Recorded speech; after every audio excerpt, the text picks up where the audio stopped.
Okay. In the name of the Father, and the Son, and the Holy Spirit. Amen. Amen. Come, Holy Spirit, fill the hearts of your faithful and enkindle in them the fire of your divine love. Send forth your Spirit, and they shall be created, and you shall renew the face of the earth. O God, who by the light of the Holy Spirit did instruct the hearts of the faithful, grant us by the same Holy Spirit to release what is right and just, and always to rejoice in his consolation through Christ our Lord. Amen. Amen. Amen. From the Amen. Holy Gospel according to Luke. Glory Glory to to you, you, O O Lord. Lord. After Jesus had spoken, a Pharisee invited him to dine at his home. He entered and reclined at table to eat. The Pharisee was amazed to see that he did not observe the prescribed washing before the meal. The Lord said to him, O you Pharisees, although you cleanse the outside of the cup and the dish, inside you are filled with plunder and evil. You fools, did not the maker of the outside also make the inside? But as to what is within, give alms, and behold, everything will be clean for you. The Gospel of the Lord. Praise to Praise you, to Lord you, Lord Christ. Jesus Christ. The 3 pointers for today's Gospel. Number 1, in today's Gospel, Jesus reprimanded the host and his religious sect for having unclean hearts. Number 2, Jesus teaches us that it is more important to have a clean mind and heart than to observe fastidiously external physical cleanliness. He enlightens us that if our hearts are filled with love and compassion, then there will be no room for greed, pride, envy, arrogance, and the like. Number 3, do we allow God's love to transform our hearts and mind? Ask Jesus to cleanse our hearts of every evil thought and desire, and to act kindly and speak charitably of our neighbors. Amen. Amen. Amen. Yeah, true, Tita Linda, no? That we have to be good inside and out. Although the Pharisees placed more emphasis on the outside cleanliness, but what we should remember is what is inner is most important. Our relationship with the Lord, and to be compassionate with others rather than be so strict in observing the usual social or whatever rituals there are. It's more the inner that counts, what's in your heart, the purity of your heart, the sincerity of your heart, rather than to be clean outside, so that we won't be like hypocrites. Amen. Thank you, Tita Lynn. Tito Mans, your turn. Amen. Okay. Amen. Let me just read this, Marino. No? Yeah.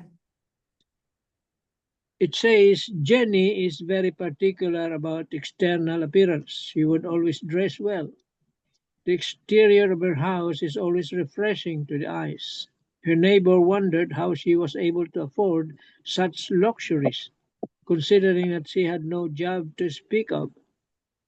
One morning, a rich woman was shouting in front of her house, telling her to leave her husband alone, otherwise she would be forced to bring her to court for having a relationship with a married man.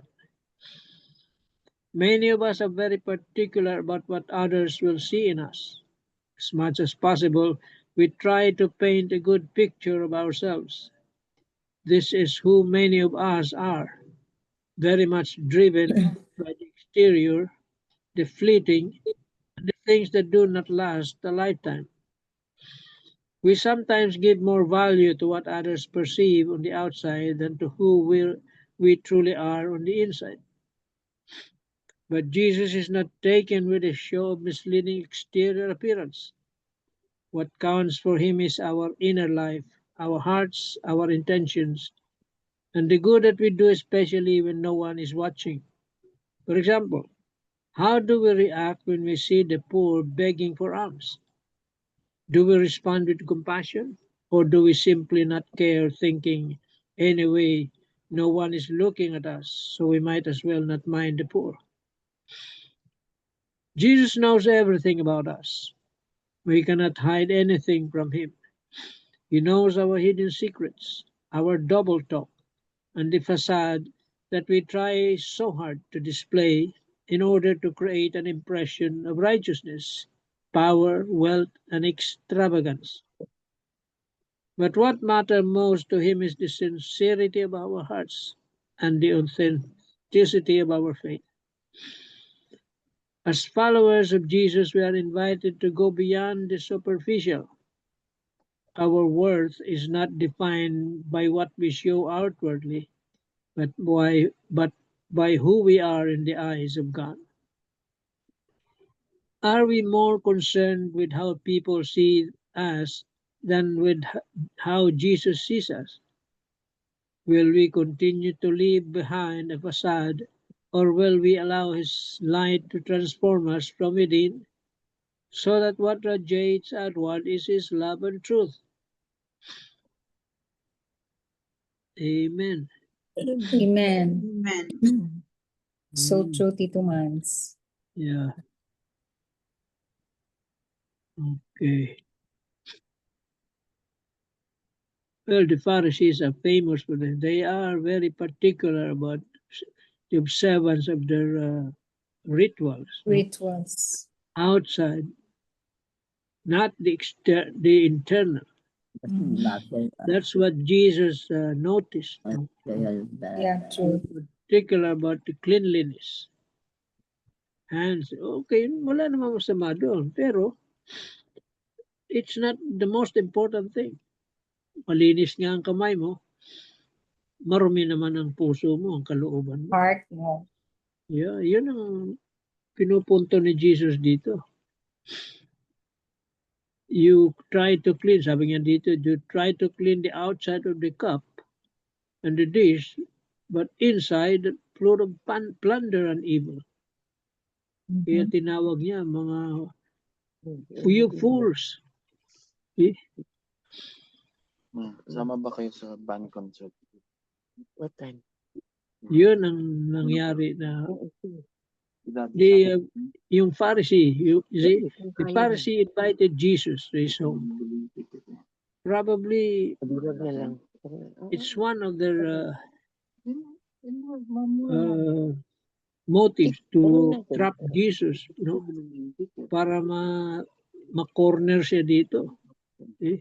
Posibleng ganon.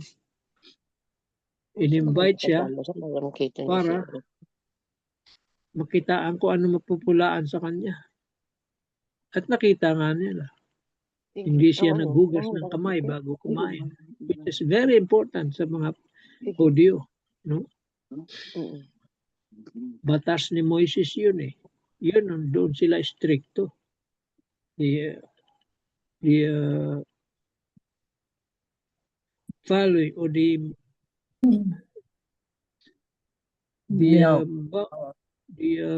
laws of Moses, more important to them.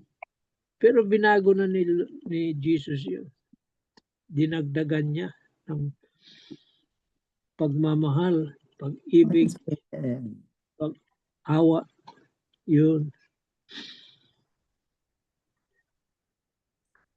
Love and mercy. Pero ang hinahanap ni Jesus dito is the conversion of the heart. Kasi yan ang hinahanap niya. True. Yesterday, andito ka ba Tita Bell yesterday? Wala, Tito Mans. Kasi Wala. I arrived in the evening na. Excuse me. May binasa ako yesterday, a passage in the Bible. about conversion, Mhm. which is very much needed today in our times. Mhm. It's about the Gospel of Luke. There's a certain passage here. One day, some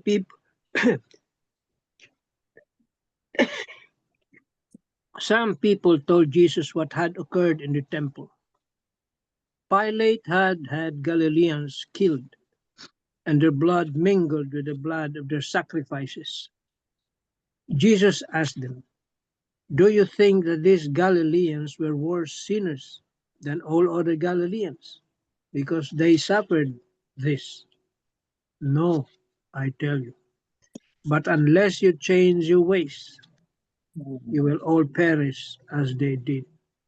Amen. And those 18 persons in Siloah who were crushed when the tower fell, do you think they were more guilty than all the others in Jerusalem? I tell you, no. But unless you change your ways, you will all perish as they did. You see, that is happening now. That is what is needed. What is Yes. the With all that's gospel happening, no? Jesus is telling us? See, The floods, sa the palagay earthquake. mo yung mga nangamatay sa lindol, Mhm. sa baha, makasalanan yung mga tao na yun? Of course, we are all sinners. All Pero sinners. dahil ba yan sa kasalanan nila?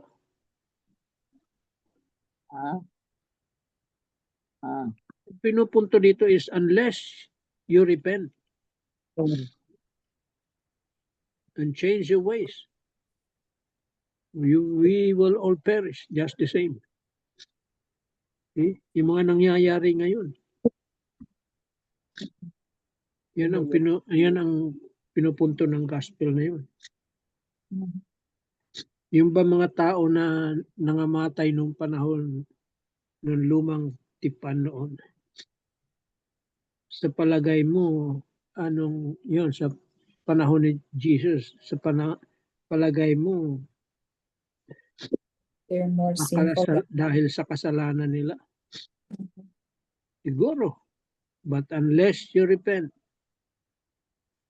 you will perish. Yan ang kasasapitan natin.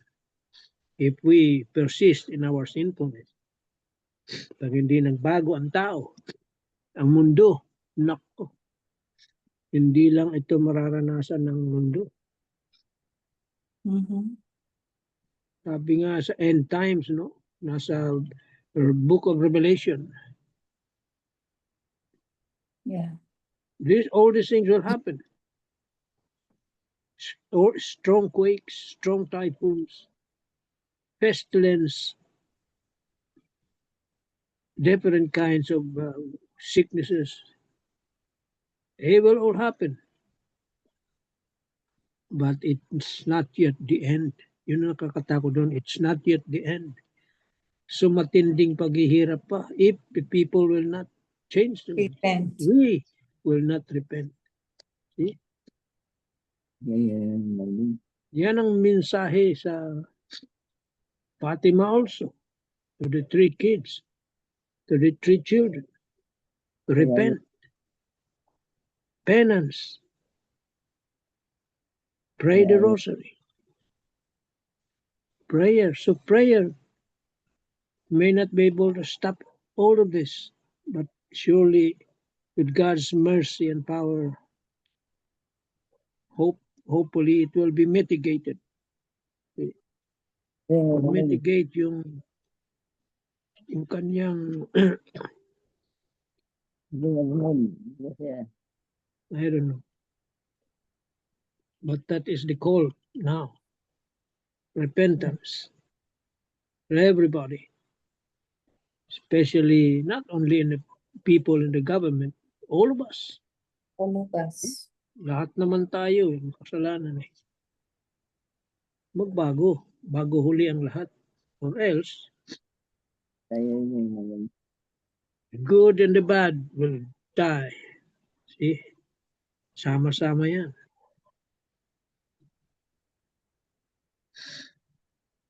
So, pag-isipan ng tao, no?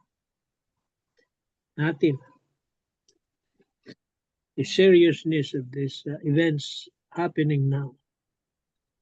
The signs, these are the signs now. These are the signs. Nasa Bible lahat yan. Nakasulat lahat yan. Babasahin lang natin at saka i-implement natin, gawin natin. Put into action. Yes. Ayun lang. Okay, amen tayo dyan. Amen. Amen. Tita Helen, you have something to share? Here muna Tita Bel, Doc Bel. Kasi Okay. I will read to you the Catholic scripture reflection. In today's gospel reading, Jesus accepts an invitation to dine with a Pharisee, but his host is surprised that Jesus does not perform the ceremonial washing before eating. Jesus uses this moment to reveal a deeper truth. He tells the Pharisees that they clean the outside of the cup and dish, but inside they are full of greed and wickedness. He challenges them to purify their hearts, saying that true cleanliness comes not from the outward rituals, but from their inner goodness and generosity. Diba yung mga Pharisees, that's why they were called by Jesus two-faced or hypocrites, because they keep the outward cleanliness, but inside they're full of guile and full of wickedness. They want to trap Jesus on whatever Jesus does or Jesus says. So they're so evil. Moreover, this reminds us that God looks beyond appearances. What truly matters to him is not how religious we seem, but how sincere and compassionate our hearts are. It is easy to focus on external forms of holiness, attending church, saying prayers, or following rules, yet forget the greater call to love, mercy, and humility. This is what really Jesus emphasized, no? It's not the actual rituals that you do, but it's love, mercy, and compassion that you show to other people. Jesus teaches that real faith shines from within. When our hearts are filled with kindness and generosity, our actions naturally reflect God's love. In essence, today's gospel reading invites us to examine our inner life. Are we more concerned with how others see us or with how God sees our hearts? Jesus calls us to authenticity, to allow our faith to transform us from the inside out. When we give from the heart, when we live with sincerity and compassion, then our lives become truly pleasing to God. It's really true. It's the same as what Tito Manny said, that it's not just the outside that we should be clean outside, but rather inside too. Just like when the Pharisees are so concerned about external cleanliness, but deep inside, they're full of greed and guile and wickedness, which we should try to also try to not to do that also. Although sometimes in our human selves, we're guilty of those also, no? But we try as much to be really good, to be really sincere, to be really compassionate, and live the life that the Lord wants us to live, especially when we hear the readings of the day, when we hear the gospel, when we hear the word of God.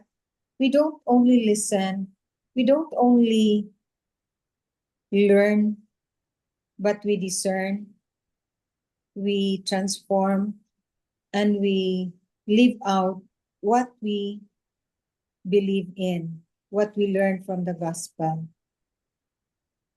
Not just paying lip service to what we hear from one ear, then out to the other, but we should process it in our hearts, in our minds, in our emotions, and try to act them out to really, really practice what we learn from the Gospels, so that we will be able to face our Lord when the final judgment comes, and He will call us by name and say, "Come, you faithful servant." So, how nice those words are if we will receive it from our Lord. Amen. Amen. Amen. Amen. Ta Helen, Yes. pass ka? Pass muna. Pass mo na. Okay. Yes. Parting words of wisdom, Tito Mans. The invitation of the Pharisees that Jesus know. It may be what do you call this? It may have been orchestrated, no, to trap him. To trap him. But that event, no, allowed Jesus to show the Pharisees the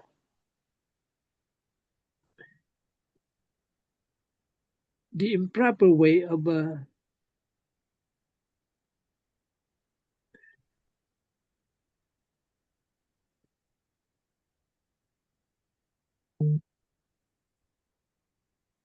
ano ba napahiyan? Pinapakita lang ni Jesus na yung that it is some kind of a blessing in disguise, yung nangyari na yun sa situation na yun. Kasi naipakita ni Jesus how The wrong is, or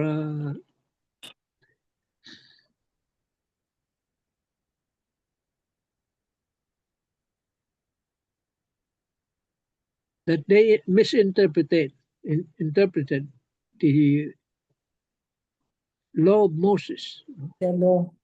against what Jesus wants them to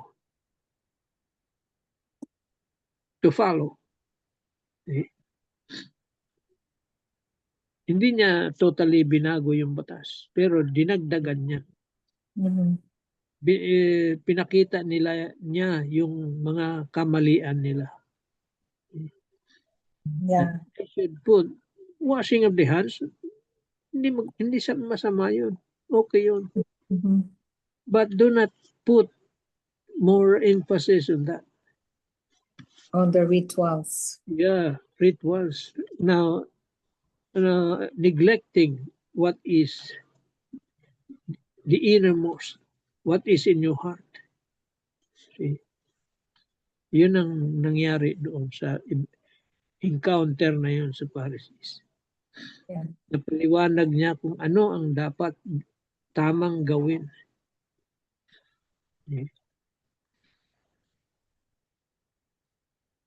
Amen. Amen. True. I have one thing, Tita. I Yes, remember Tita this is about our appearances.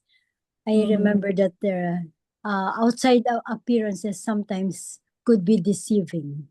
Mhm. Amen. Amen. Yeah. Amen. Amen. It doesn't really might be reflective of what's in the heart. Mhm. Yes. Thank you, Tita Helen. Thank you, Tito Mans. Okay. Miga Bells, may we have the Yes. closing prayer? Yes, okay.